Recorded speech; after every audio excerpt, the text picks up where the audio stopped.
গণমুক্তি পরিষদের general secretary এবং সভাপতির কাছ থেকে এই পত্রিকা পড়ার সুযোগ আমারও হয়েছে। এই কলমে যা লেখা হয়েছে,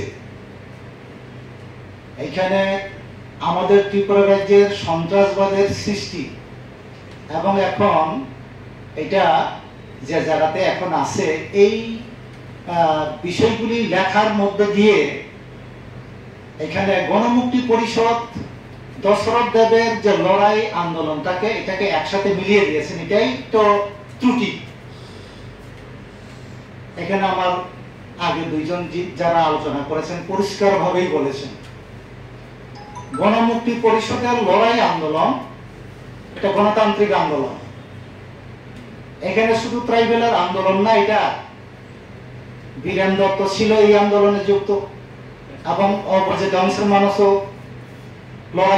লড়াইয়ে যুক্ত ছিল। এখানে গণমুক্তি পরিষদের যে 4 দফা দাবি, ত্রিপুরা রাজ্যের ইতিহাস 4 দফা দাবি, তখনকার সময়ে উপজাতিদের যেভাবে শোষণ করা হয়েছে, যেভাবে উপজাতিদের জমি কেড়ে নেওয়া হয়েছিল, যেভাবে উপজাতিদের বঞ্চিত করা হয়েছিল, তার বিরুদ্ধে লড়াই করেই তো ত্রিপুরা রাজ্যের মধ্যে 1977 সালের শেষের দিকে বিধানসভা নির্বাচনে বামফ্রন্ট ক্ষমতায় এসেছিল। তারপরেই তো বিভিন্ন ধরনের ষড়যন্ত্র তৈরি হয়েছে এবং সন্ত্রাসবাদের সৃষ্টি। সন্ত্রাসবাদের কাজই হলো এই ত্রিপুরা রাজ্যের জাতীয় উপজাতি অংশের মানুষের ঐক্যকে বিনষ্ট করা। তার বিরুদ্ধে লড়াই করেই তো গণমুক্তি পরিষদ, কমিউনিস্টের অসংখ্য কর্মী নেতৃত্বরা মারা গেছেন। কাজে এখানে গণমুক্তি পরিষদকে দশরথ দেবের যে লড়াই সংগ্রামটাকে সন্ত্রাসবাদের ওই টিএমবির সাথে, এটিটিএফের সাথে, এনএলএফের সাথে যে তুলনা করা, যারা এই কলমটা লিখেছেন এটা ভুল করেছেন। আমরা বিশ্বাস করি আগামী দিনে যারা নিজেদের হয়তো এরকম ভুল কিছু বুঝে এই ধরনের লেখা এটা দিয়েছেন, আমাদের এই সাংবাদিক সম্মেলনের পরে নিশ্চয়ই তাদের বোধোদয় হবে না দশরথ দেবের যে লড়াই সংগ্রাম, মুক্তি পরিষদের যে লড়াই সংগ্রাম, এটাকে সন্ত্রাসবাদের এই যে জাতীয় উপজাতির মধ্যে এখানে বিভেদ সৃষ্টি, সাম্প্রদায়িক যে লড়াইয়ের সাথে আমাদের জাতীয় উপজাতির ঐক্যের জন্য যে লড়াই, এটাকে এক করে যে দেখানো, এটা ভুল হয়েছে। নিশ্চয়ই তারা সংশোধন করে নেবেন। আমরা আশা রাখি যারা এই ধরনের চিন্তা ভাবনা নিয়ে তারা লিখেছেন, তারা হয়তো বা গণমুক্তি পরিষদের বিদ্বেষ, কমিউনিস্ট পার্টির বিদ্বেষ এই ধরনের দৃষ্টিভঙ্গি নিয়ে লিখেছেন, কিন্তু এইভাবে লেখে নিজেদের তাদের যে ঐতিহ্য, এই পত্রিকা তাদের যে ঐতিহ্য, এটাকে মান তারা যাতে আগামী দিনে না করে, এই অনুরোধটুকু আমরা রাখবো। মানুষকে বিভ্রান্ত করতে এই ধরনের লেখা দেয়, আমি মনে করি এভাবে মানুষকে বিভ্রান্ত করা যাবে না। এবং আমরা বলতে চাই যে হ্যাঁ, সন্ত্রাসবাদীরা সারেন্ডার করেছে, ভালো খবর, এটাই হোক আমরা চাই। কিন্তু টিএনপি সারেন্ডার করেছিল, সব শেষ হয়ে যায় নাই, আবার হয়েছে। কাজেই আবার হবে কি হবে না সেটা নির্ভর করবে আমাদের ত্রিপুরা রাজ্যের সব অংশের মানুষের প্রচেষ্টার মধ্য দিয়ে, যাতে এই রাজ্যের জাতি উপজাতির একতা কোন রকম ভাবেই বিনষ্ট না করতে পারে।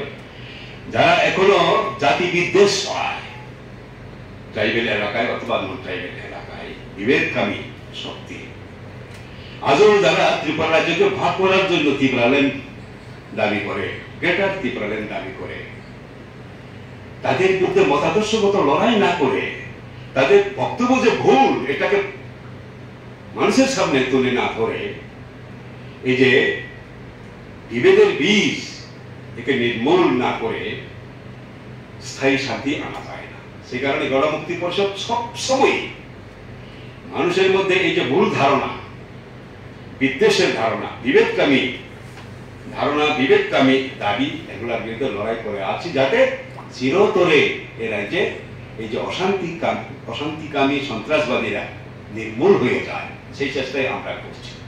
সেই জায়গায় আমাদের গণমুক্তি পরিষদের প্রতি যদি এরকম কলঙ্ক লেপন করা হয়, এতে ত্রিপুরা রাজ্যে মানুষের জন্য এটা মঙ্গল নয়। এতে গণমুক্তি পরিষদের মধ্যে এখনো যারা লড়াই করছে জাতি উপজাতির অক্ষকে, পাহাড়ি বাঙালি ভাই ভাই এই স্লোগান তুলে, তারা তাদের মনোবল ভাঙবে এই ধরনের লেখা এগুলা এরকম লেখা উচিত না। সত্যকে তুলে ধরা উচিত, যাতে যারা আজও পাহাড়ি বাঙালির একতাকে রক্ষা করার জন্য, যারা আজও পাহাড়ি বাঙালির ঐক্যই হলো আমাদের গণতান্ত্রিক আন্দোলনের মেরুদণ্ড হিসাবে ধরে নিয়ে আন্দোলন করছি সমস্ত জীবনের ঝুঁকি নিয়ে, তাদেরকে যারা যাতে মনোবল ফিরে পায়, তারা যাতে উৎসাহ পায়, সেই ধরনের লেখা যাতে লেখা হয়, সে আবেদন আমরা সব যারা ইন্টেলেকচুয়াল লেখালেখি করেন তাদের কাছে আবেদন রাখবো আজকে এই প্রেস মিটের মধ্য দিয়ে।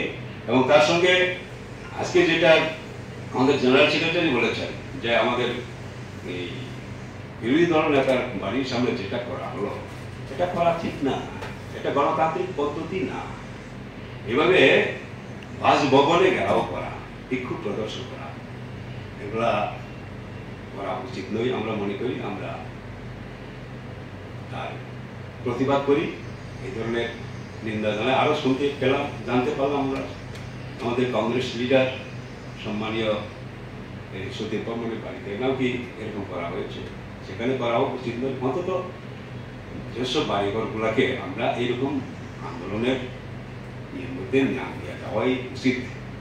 আদারওয়াইজ আমাদের যে গণতান্ত্রিক যে মূল্যবোধ সেগুলা থাকে না, গণতান্ত্রিক পরিবেশ নষ্ট হয়, শিষ্টাচার, পলিটিক্যাল শিষ্টাচার এগুলা ধ্বংস হয়, রেইন অফ টেরর, ললেসনেস যেটা বলা হয় সেটাই প্রতিষ্ঠিত হয়। কাজেই এই ধরনের ঘটনা যাতে না ঘটে তার জন্য সংশ্লিষ্ট সব মহলের কাছে আমরা আহ্বান রাখছি। এটাকে দেখে আমার মনে হয়েছে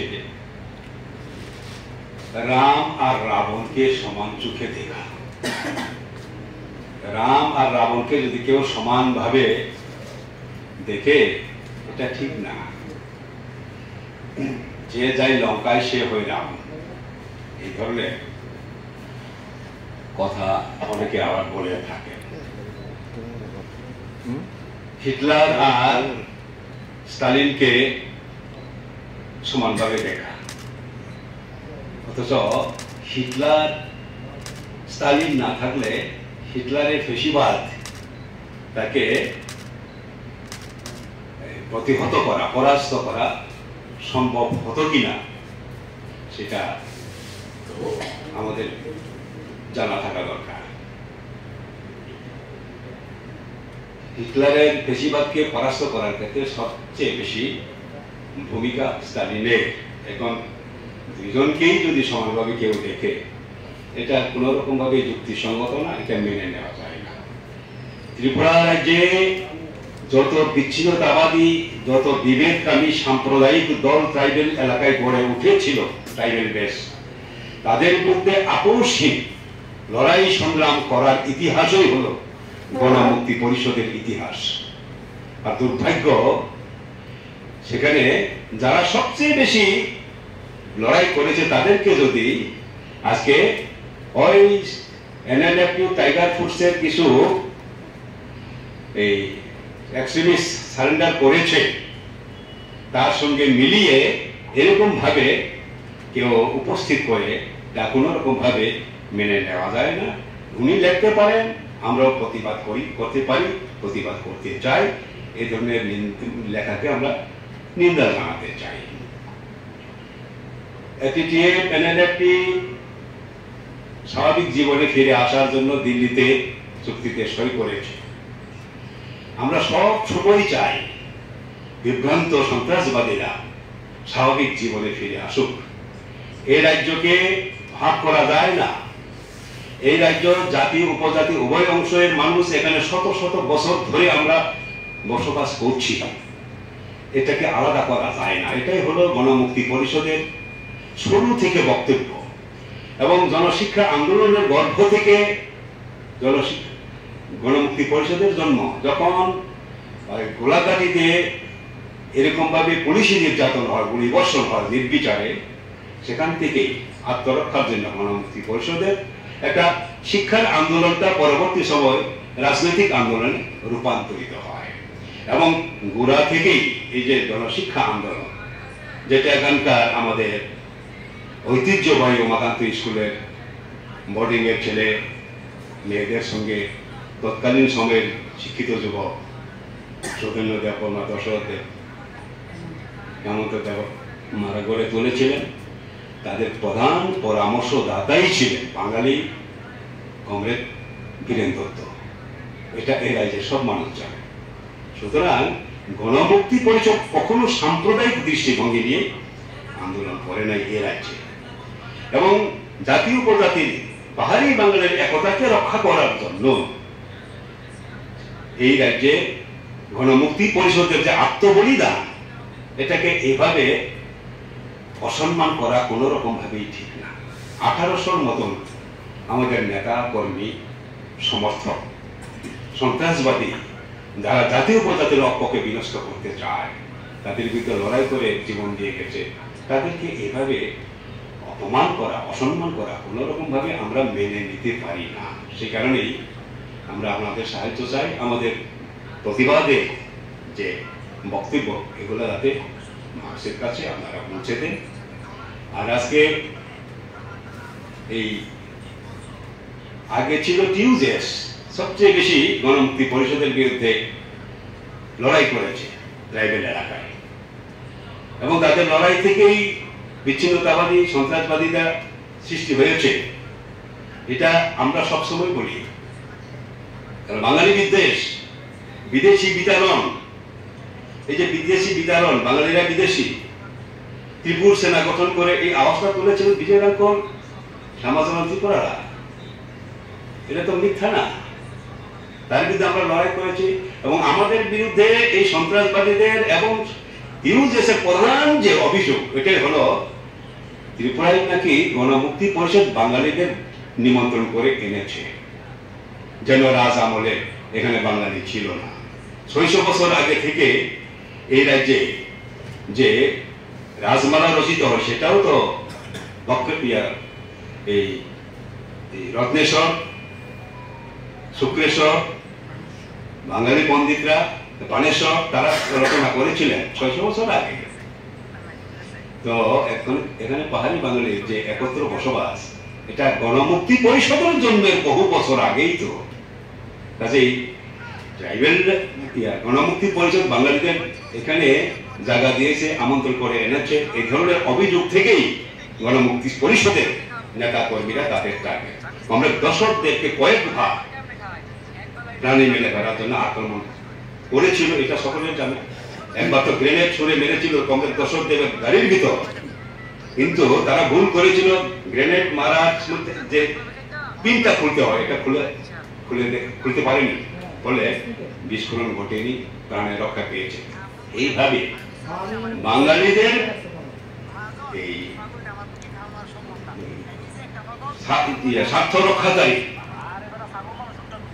গণমুক্তি পরিষদ, এই কারণেই তাদের মারতে হবে, খুন করতে হবে, এটাই ছিল ইউজেস বা টিএনভি বা অন্যান্য সন্ত্রাসবাদীদের বক্তব্য। আজও এটাই তাদের বক্তব্য। এই রাজ্য ঐক্য বাংলার জন্য কখনো ট্রাইবেল নন ট্রাইবেল, কখনো হিন্দু মুসলিম, এই করে এই রাজ্য ঐক্য বাংলার গভীর রাজনীতির ষড়যন্ত্র এখনো করা চলছে। আজকে আমরা দেখছি যেখানে গোটা ভারতবর্ষে, গোটা দেশের মধ্যে আমাদের রাজ্য বিজেপি, আরএসএস, বিশ্ব হিন্দু পরিষদের মতো হিন্দুত্ববাদী সংগঠন এখানকার আপনার হিন্দু মুসলমানের মধ্যে ঐক্য বিনষ্ট করবার গভীর ষড়যন্ত্রে লিপ্ত। এর বিরুদ্ধে যখন কথা বলবার চেষ্টা হচ্ছে, এবং আপনারা দেখছেন সুধাংশু দাসের মতো মাননীয় মন্ত্রীরা কিরকম ভাবে বিভেদ, সেখানে আরো কিভাবে বিভেদের ইয়েটাকে আরো কিভাবে ঘনীভূত করা যায়, এই ধরনের মানে পুষ্টুস করে মানুষের মধ্যে অনুভূতি করবার ষড়যন্ত্র করছে। এরকম জায়গায় দাঁড়িয়ে যেখানে ঐক্যের কথা বলছে, আর এই ঐক্যের বিরুদ্ধে, ওই ঐক্যের পক্ষে যারা কথা বলছে, তাদের বিরুদ্ধেই আজকে বিভিন্ন ধরনের সেখানে রাজনৈতিক ষড়যন্ত্র হচ্ছে। আমরা আজকে এটাও তীব্র নিন্দা জানাবো। আজকেও আমাদের গণমুক্তি পরিষদের বর্ষিয়ান নেতা, আমাদের প্রাক্তন সভাপতি, রাজ্যে এখন বিরোধী দলের নেতা জিতেন্দ্র চৌধুরী মহাশয় বাড়ির সামনে বিশ্ব হিন্দু পরিষদ, RSS এবং এই যে যুব মোর্চা বাহিনীরা যেরকমভাবে বাড়ি ঘেরাও করেছে, এটা সম্পূর্ণ অগণতান্ত্রিক। এটা কোনোভাবেই কাম্য না। যারা ঐক্য রক্ষা করবার জন্য লড়াই করছে, তাদের বিরুদ্ধে কথা না বলে যারা ঐক্যের জন্য কথা বলছে, তাদের বাড়ি ঘেরাও হবে, মেনে নেওয়া যায়? কাজে এই ঘটনাও আমরা তীব্র নিন্দা করছি। এই হচ্ছে আপনাদের এই বিষয়টি অবগত করবার জন্য আজকে আমরা আহ্বান করছি আপনাদের মাধ্যমে রাজ্যবাসীর কাছে। এখনো বলবো, আমাদের রাজ্যে গণমুক্তি পরিষদ শুরু থেকে যে আন্দোলনটা করছে, এই আন্দোলন জারি থাকুক। জাতীয় উপজাতীয় ঐক্য এটা আরও সুদৃঢ় হোক। হিন্দু, মুসলমান, মুসলিম যে সমস্ত বিভেদকামী শক্তি বিভেদ তৈরি করবার চেষ্টা হচ্ছে, তার বিরুদ্ধে গণপ্রতিরোধ গড়ে উঠুক, এই আহ্বানটুকু রাখছে আমাদের। ঐতিহাসিক আন্দোলন যারা গড়ে তুলেছিলেন, জীবন দিয়ে এই রাজ্যে জাতীয় উপজাতীয় ঐক্য রক্ষা করবার জন্য, শুরু থেকে এখন পর্যন্ত আমরা সেই লড়াইটাই করছি। এই রাজ্যে বিভেদ তৈরি করবার জন্য কখনো স্বাধীন ত্রিপুরা, কখনো আলাদা রাজ্য, কখনো বা বলছে ত্রিপুরা ল্যান্ড, কখনো গ্রেটার ত্রিপুরা ল্যান্ড, ব্রিটিশই বিতরণ করতে হবে।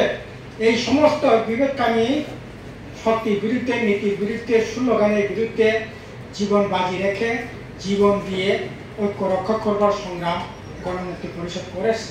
আর এই গণমুক্তি পরিষদকে কালিমালিপ্ত করবার জন্য এটা নাকি বাঙালি খেলা আন্দোলন, মানে রক্ত খেয়েছে, রক্ত পিপাসু, রক্তে খেকু সংগঠন বলে এটাকে বর্ণনা করেছে। আমরা এই সমস্ত ঘটনা বা এই সমস্ত লেখা, এই সমস্ত বক্তব্যের তীব্র নিন্দা করছি, প্রতিবাদ করছি।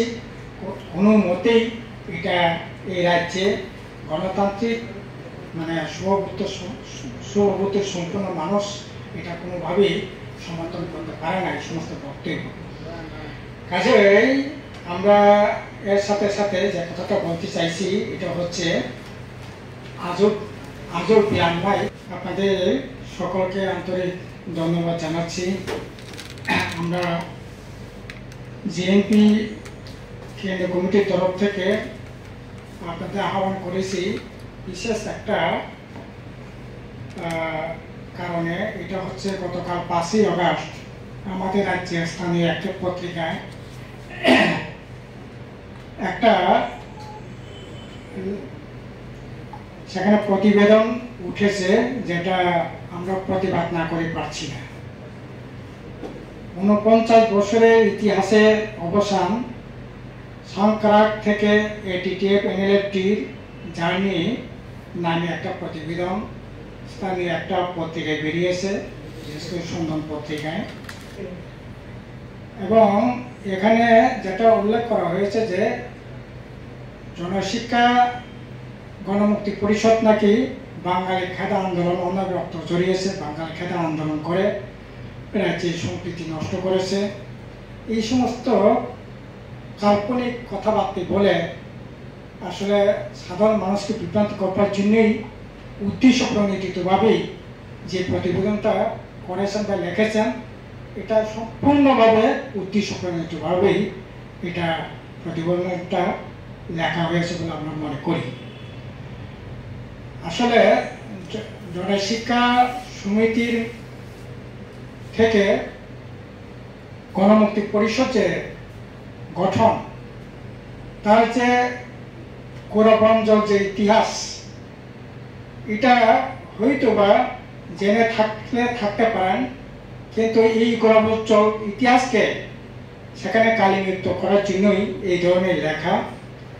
আসলে জনশিক্ষা সমিতি শিক্ষার জন্য আন্দোলন, কুসংস্কারের বিরুদ্ধে আন্দোলন, এই রাজ্যের সমাজ গঠনের যে আন্দোলন সংগঠিত করে পরবর্তী সময় মুক্তি পরিষদে সেখানে নামে আত্মপ্রকাশ করার পর আমরা লক্ষ্য করছি যে বিশেষ করে মুক্তি পরিষদের গঠনের পর থেকেই 1948 থেকে 1959 পর্যন্ত আমাদের রাজ্যে দেওয়ানি শাসন ভয়ঙ্কর ধরনের শাসন বলা যেতে পারে। সাধারণ উপজাতি জনগণের উপর বিশেষ করে শোষণ, অত্যাচার এবং সমস্ত ধরনের উৎপীড়ন সেখানে সংগঠিত করে। বিশেষ করে গড় চুক্তি, খাজনা, তারপর টুইটুন প্রথা মতো মানে জঘন্য প্রথা, কন্যা খানমানি, তারপর জালতাসি ক্রয় বিক্রয়, বৃন্দিয়া মানে দেওয়ানের শাসনের বেশ কয়েকটা রাজাদের সৈন্য ছিলেন। তাদের যে এই অত্যাচারের বিরুদ্ধে তৎকালীন মুক্তি পরিষদ আন্দোলন সংগঠিত করে এবং গণতান্ত্রিক আন্দোলন, সাধারণ মানুষের আন্দোলন গণমুক্তি পরিষদ মনে করে, এটা বিশ্বাস করে, আন্তরিকভাবেই মনে প্রাণে বিশ্বাস করে এখানে গরিব মানুষ, সাধারণ মানুষ, লাঞ্ছিত, বঞ্চিত, শোষিত মানুষের ঐক্যবদ্ধ, জাতি উপজাতি ধর্ম নির্বিশেষে মানুষের ঐক্য, এটাই হচ্ছে গণমুক্তি পরিষদের মূল মন্ত্র। এটাকে ভিত্তি করেই এই রাজ্যে সাধারণ মানুষের বিরুদ্ধে যে সমস্ত দেওয়ানি শাসন, যে অন্যায় অত্যাচার হয়েছিল তার বিরুদ্ধে আন্দোলন সংগঠিত করে। বিশেষ করে এই রাজ্যে প্রথম 1948 সালের 15 আগস্ট আগরতলা শহরে একটা গণতান্ত্রিক মানুষের অধিকার নিয়ে আগরতলা শহরে বিরাট সেখানে মিছিল সংগঠিত করে। কি দাবি ছিল? দাবি ছিল বকেয়া খাজনা মকুব করতে হবে, দেওয়ান বাহাদুর দূর হটো, প্রজার বুকের মন্ত্রী চাই, দায়িত্বশীল সরকার চাই এবং বন্দীদের মুক্তি দিতে হবে, যাদের নামে গ্রেপ্তারি পরোয়ানা হয়েছিল তা বাতিল করতে হবে। এই সমস্ত গণতান্ত্রিক আন্দোলন, এবং শুধু তাই না, আপনার গণমুক্তি পরিষদ কৃষকদের বিরুদ্ধে যে অন্যায় অত্যাচার হয়েছিল, এই যে আপনার গোলাঘাটিতে সেখানে 13 জন কৃষককে সেখানে খুব শহীদবরণ করতে হয়েছিল, তার বিরুদ্ধে ট্রাইবেল, নন ট্রাইবেল ফুড, সাধারণ কৃষক, শুধু উপজাতি কৃষক ছিল না, বনের বিরুদ্ধে লড়াই করতে গিয়ে মোহিনী ত্রিপুরাকে সেখানে শহীদে বরণ করতে হয়েছিল। একইভাবে ধনঞ্জয় ত্রিপুরাকে বাসার চিহ্ন, কপর বাসার চিহ্ন আন্দোলন করতে গিয়ে শহীদে বরণ করতে হয়েছে। কত তার ইতিহাস। এখানকার রাজ্যে জাতি উপজাতি ঐক্য রক্ষা করবার জন্য প্রায় আমাদের 1800-এর উপর নেতা কর্মী আমাদের শহীদ হতে হয়েছে, প্রাণ দিতে হয়েছে। তাদের মধ্যে অন্যতম হল রাজেন্দ্র দেববর্মা, ধনঞ্জয় ত্রিপুরা, মোহিনী ত্রিপুরা, কালিদাস দেববর্মা, শশীন্দ্র দেববর্মা, আনন্দ মোহন রাজা জনপ্রতিনিধি ছিলেন, এমএলএ ছিলেন, এবং সর্বজয় রিয়া থেকে আরম্ভ করে আপনার হীরেন্দ্র জমাতিয়া, সম্পদ সিংকলই, উদয় দেববর্মা, দুর্লভ জমাতিয়া, কত নাম বলবো। প্রায় 1800 নেতা কর্মীদের আমাদের প্রাণ দিতে হয়েছে এই রাজ্যে জাতি উপজাতি ঐক্য রক্ষা করবার জন্য। এই রাজ্যে রক্তের বিনিময়ে হলো যাতে শান্তি প্রতিষ্ঠা হয় তার জন্য।